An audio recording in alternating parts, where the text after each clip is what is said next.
আমাদের bridal master ক্লাসের প্র্যাকটিসের দিনগুলো তোমাদের সাথে শেয়ার করব।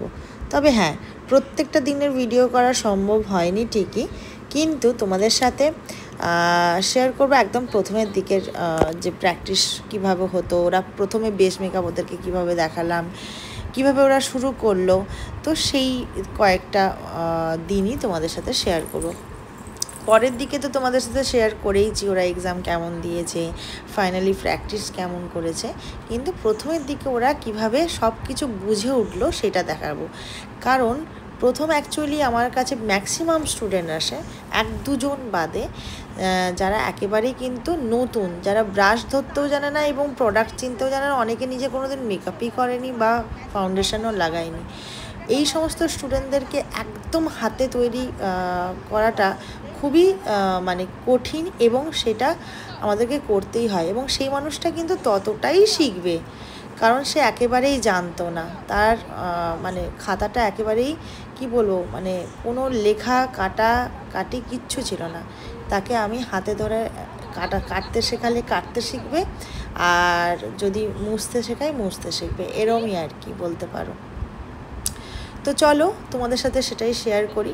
আমার জানতে মনে হয় যে প্র্যাকটিসের ক্লাস খুব বেশি ইম্পর্টেন্ট। যতটা আমি দেখাবো, আমি তো দেখাতেই থাকবো, কিন্তু ওরা যেটা দেখছে সেটাকে যতক্ষণ না প্র্যাকটিস করছে ততক্ষণ কিন্তু কিছুই হবে না। আর এই কাজটা এমনই একটা কাজ যে টেকনিকটা তুমি নিয়ে গেলে মাথায় করে, সেই টেকনিকটা তোমাকে এবার হাতে ধরে প্র্যাকটিস করে মাথায় সমস্ত কিছু রাখতে হবে, একটার পর একটা থাকিয়ে যে টেকনিকগুলো আমি বলেছি। এবং তারপরে তোমার কাজ হচ্ছে নিজেকে প্রচুর পরিমাণে প্র্যাকটিস করতে হবে। আর তবে কি আমি যে টেকনিকটা বলেছি সেটা একদিনেই যে হাতে চলে আসবে এমন নয়, কারণ ওটা হাতের ব্যালেন্সের ব্যাপার আছে, তোমার ব্লেন্ডিংয়ের ব্যালেন্সের ব্যাপার আছে। সবটা যত তুমি বেশি প্র্যাকটিস করবে তত তাড়াতাড়ি তোমার হাতে গ্রিপে আসবে। তো সেই রকমই তোমাদের বলি যে আমাদের ক্লাসের অ্যাকচুয়ালি প্র্যাকটিসের দিনটা অনেকটা বাড়ানো হয়েছে স্টুডেন্টদের কথা মাথায় রেখেই। আমার মনে হয়েছে যত প্র্যাকটিস করবে ততই ওদের হাতটা আরও সড়গড় হবে, ওদের কোথায় ভুল থেকে যাচ্ছে সেটা ওদেরকে আমি বুঝিয়েও দিতে পারবো এবং বলতেও পারবো এবং কারেকশনও করে দিতে পারবো।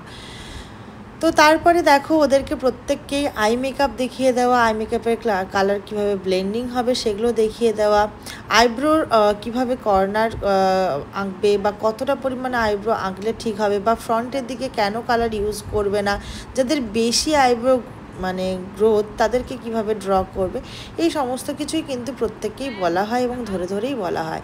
আর বিশেষ করে ফাউন্ডেশনের সাথে আমি যেহেতু ভীষণ টোন মেনটেন করে কাজ করতে পছন্দ করি, তাই ওদেরকেও সেভাবে টোনটা সিলেক্ট করতে দেখানো, হাতে ধরে দেখানো, ব্লেন্ডার কতটা পরিমাণ চাপ দিলে ব্লেন্ডিংটা ঠিকঠাক হবে, প্রপার হবে, ব্লেন্ডারের কোন দিকটা কোন মুখের কোন পোর্শনে বসানো হয়, এই প্রতিটা ছোট জিনিস কিন্তু ওদেরকে হাতে ধরেই বোঝানো হয়।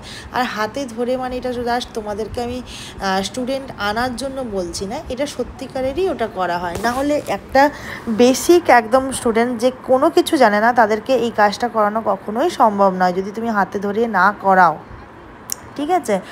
কারণ ব্লেন্ডারের কোন পোর্শনটা মুখের কোন জায়গায় গিয়ে সঠিক ব্লেন্ডিং করে সেটাও কিন্তু জানা দরকার। এই ব্যাপারগুলো প্রত্যেকটা জিনিস মানে স্টুডেন্টদেরকে ছোট ব্যাপারগুলোকে না বলে দিলে তারা কিন্তু বুঝতে পারবে না, তারা নিজের মতো করে করবে। দেখতে অ্যাকচুয়ালি বাইরে থেকে যতটা সহজ লাগে এই প্রফেশনটাকে বা প্রফেশনাল কাজটাকে, ততটাও সহজ নয়। সেলফ মেকআপ করা এবং প্রফেশনালি ব্রাইডাল মেকআপ করার মধ্যে একটু হলেও পার্থক্য আছে।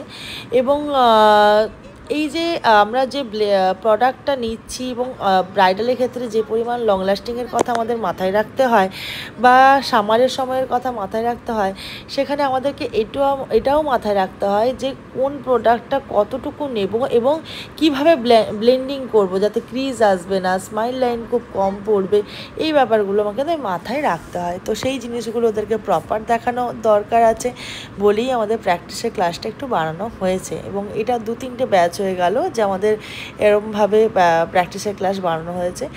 তো যাই হোক, যারা মানে বারবার ভুল করবে এটাই স্বাভাবিক। স্টুডেন্টরা যারা নতুন শিখছে তাদেরকে বারবার করেই বোঝানো হচ্ছে, এবং আই মেকআপও প্রত্যেককে চেষ্টা করা হয় যে এক একটা চোখ দেখিয়ে দিলে আরেকটা চোখ যেন ওরা সেইভাবে দেখে দেখে করতে পারে। আর এটা এর সাথে সাথে তোমাদেরকে কথা বলতে চাই যে আমি কিন্তু আইশ্যাডো প্যালেট প্রথম রিজনেবলের মধ্যে প্রিটি অল সেটই স্টুডেন্টদেরকে সাজেস্ট করে থাকি।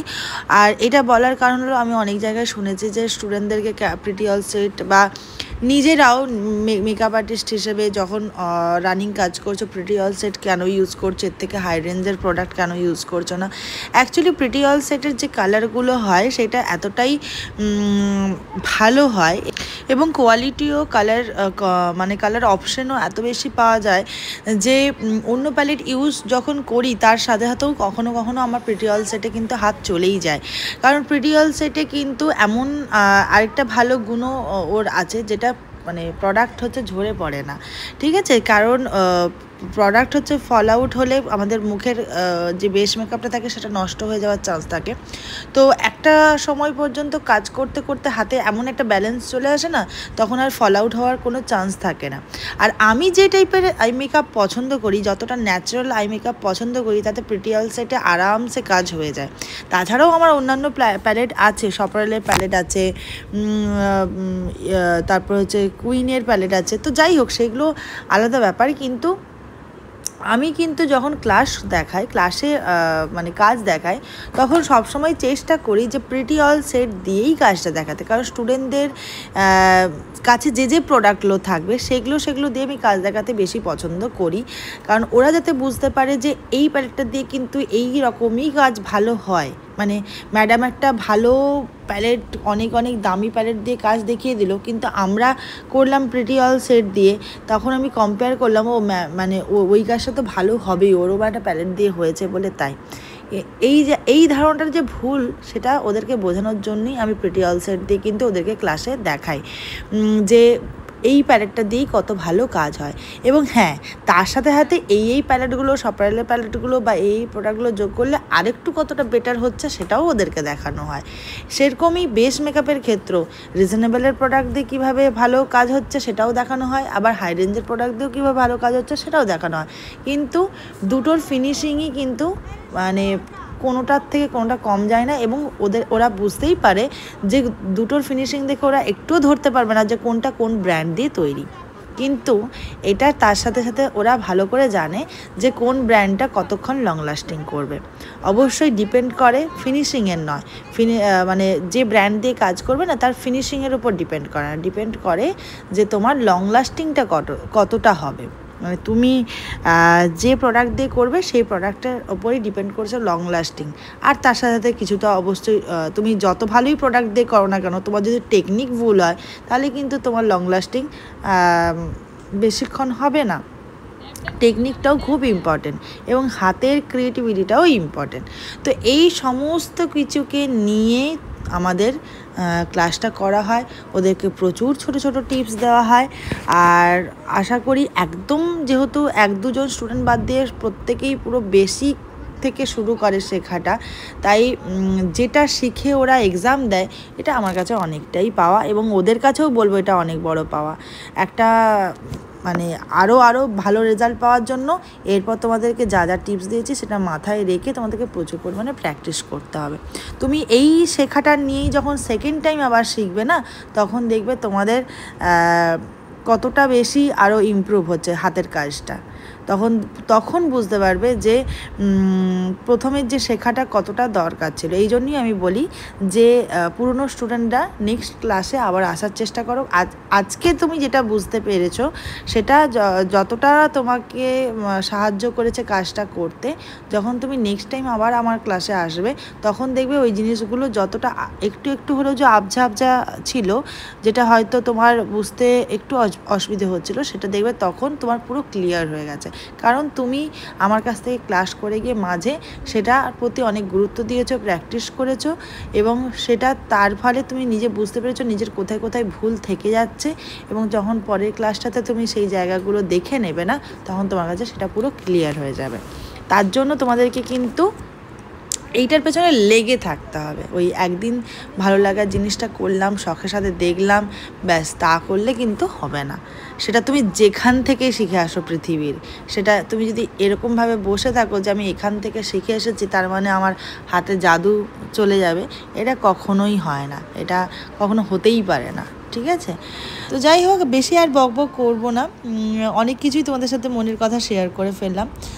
আর একটা কথা বলার, যে যারা যারা আগামী ক্লাসে ভর্তি হতে চাইছো তাদেরকে বলবো জুন মাস থেকে আবার ক্লাস শুরু হচ্ছে, বুকিংও শুরু হয়ে গেছে, সিট বুকিং। তো তোমরা যদি সিট বুক করতে চাও অবশ্যই করে নিতে পারো এবং ডিটেলস জানার জন্য ফোন করতে পারো। আর ফোন নাম্বারটা আমি নিচে দিয়ে দিচ্ছি, তো অবশ্যই তোমরা ফোন করে নিও। আর এখানে শেষে যারা যারা ছিল তারা এই যে বদমাশি করছে। আর চলো টাটা, কেমন লাগলো জানিও।